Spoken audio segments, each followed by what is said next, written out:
Alright, today's subject, we have a vintage pair, still in the box, purple men's high tops. The box needs some repair. We'll do that in a later episode. Here is what we got today. We have a pair of vintage, either late 60s, early 70s, never worn. These shoes have never been worn. Late 60s, early 70s, pair of purple high tops with black heel. This is the holy grail of Chuck collectors. They look for this black heel tag. These shoes, I paid over $200 for these shoes. If they were in pristine condition, they would be worth $400 or $500+. Never worn, never had them out. They were laced up for pictures. They've never been worn. The insoles are good and solid. Only problem with these shoes is this. The toe caps are dry as a rock, hard as a rock and dry. Can you hear that? That is dry. What we're going to do today, I did one already. Now, I'm doing these because I'm going to wear these. I'm not going to sell them. I probably will sell them after I wear them out a bit.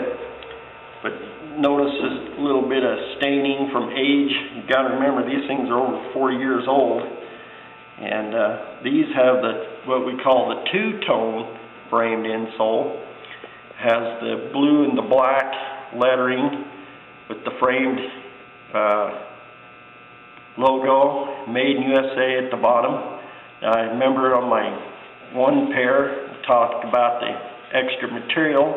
Here's the extra material in the toe area. These made the shoes last a lot longer. These things were built. They were built to last back in the good old days when things were union made in the USA. They got a little bit of fuzz and lint and everything in them from being in storage forever. Problem with these is they stored them probably in an attic where it gets 100+ degrees in the summertime every day and the toes get hard. This is a pair I've already repaired. I've replaced the rubber toe cap. As you can see, it's much wider than the other one, but this is totally brand new rubber. It works really good. It's soft. It's pliable now, and it's basically back to wearing condition to where I wouldn't be afraid to wear them. That stuff's on there for good. Okay, folks, here's what you're going to need today. Razor knife. I like using this kind because it's a sheetrocker's knife. I'm an old sheetrocker, but you can get these at the Home Depot or Lowe's or whatever, just these little folder kind. It's got to be the razor point. It's got to be, you want a brand spanking new blade in that thing. You want one with a brand new sharp point on it because of what we're doing today. Here's the key ingredient. Our 1 part thermal plastic, 1 part pourable sealer, product code 307606. It's from Chemtrack. The 1-800 number is 424-9300. P.O. Box 7000, Carsile, Pennsylvania 17013.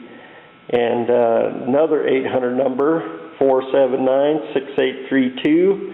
This stuff is what they use to repair, or not repair, but to on commercial roofing. I'm in construction as well as being a pastor. It's for sealing around power lines and things penetrating a roof of a commercial building or pipes or whatever. And it's basically rubber in a bag is what I call it. You got to have plenty in your bags. You got to have those. Always save your little plastic bags from the store for this kind of stuff. Here's a roll of masking tape you'll need. And just some cheap artist paint brushes. You don't have to buy the high dollar ones because what we do, you're only going to use it one time.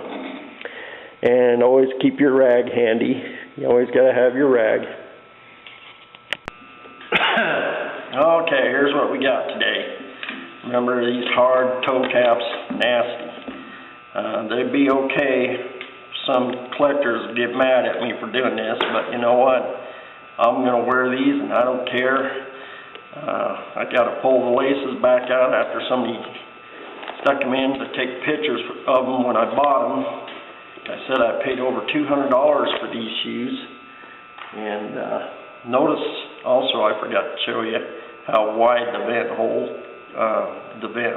grommets are on these things. That's pretty common for these older Chucks.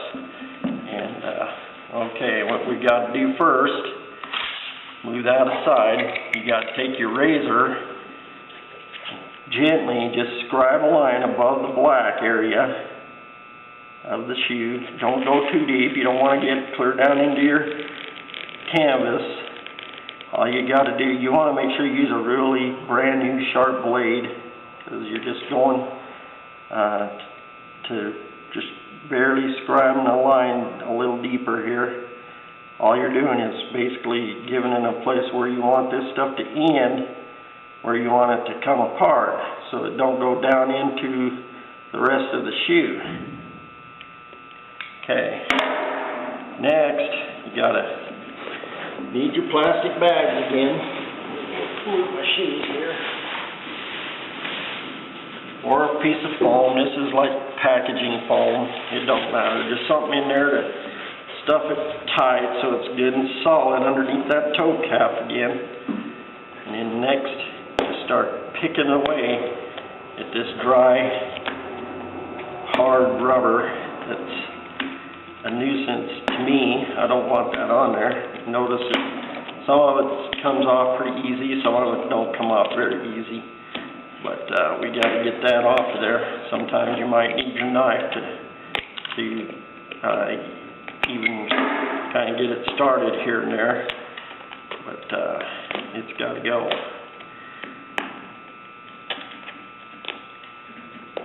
I'm going to turn the camera off for a minute, just in sake of battery life, and then I'll come back.